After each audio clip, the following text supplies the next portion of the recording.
We're going to ask you a lot of questions today, Mr. Eller, mostly on the state, but since the governor of California will also be a leader in the nation, we want to address that. So the question I would ask next is, among conservatives, there is a growing quorum who distrust elections and election officials, including in California. Do you believe Joe Biden won the 2020 election freely and fairly? And do you trust in the integrity and validity of California's elections process? I do believe that Joe Biden won the election fairly and squarely, but can I say something about that? Sure. I know Donald Trump has been accused of fomenting the big lie.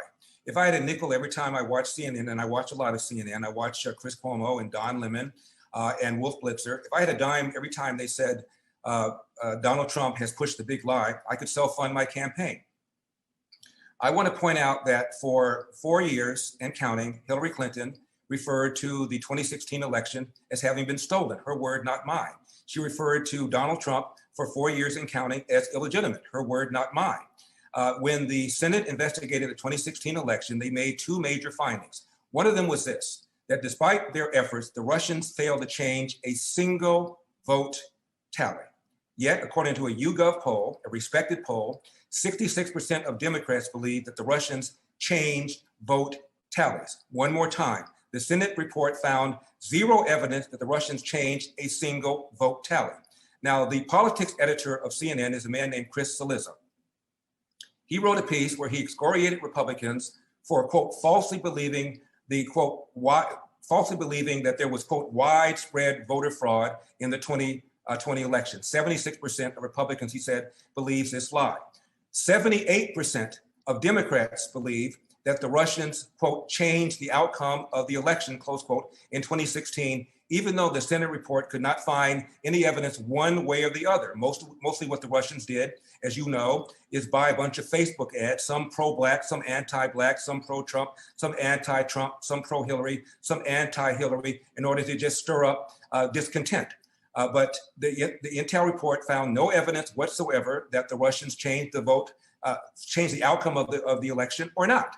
Yet 78% of Democrats, according to Gallup, believe that the outcome of the election was changed by the Russian interference in 2016. Yet Hillary's social media was never shut down, even though she was promoting the big lie. Social media, Twitter, Instagram, Facebook never shut her down, even though she was promoting the big lie. Now, when I say that, people push back and say, well, Hillary conceded the election, Donald Trump did not. Google Donald Trump and concede, and you'll find numerous articles where Donald Trump conceded the election. I agree he didn't concede it right away, but ultimately he did. And neither Hillary nor Donald Trump used the C word, concede. The second pushback is, well, Hillary did not sue to overturn the election. Au contraire, mon frere, she joined Jill Stein and Jill Stein's lawsuit to overturn the election in Wisconsin and filed a separate motion to have the recount done by hand. Third, Hillary's supporters did not storm the Capitol on January 6th. That is true, because Hillary was not president on January 6th. But on election night in November 2016, there was widespread violence on the part of Hillary supporters all over America, including clashes with the police, including police cars being burned.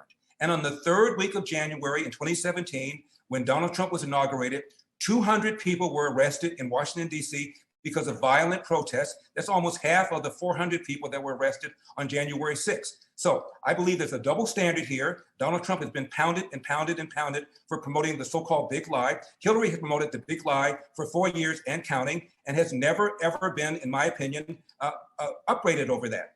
And finally, Donald Trump, to my knowledge, never referred to Barack Obama as having stolen the 2028 election or the 2012 election, and never referred to him as illegitimate during the 8 years of his presidency. But Hillary, as I repeat, referred to Donald Trump as having stolen the election in 2016 and being illegitimate. I think there's a double standard here, and I wish the media would acknowledge that.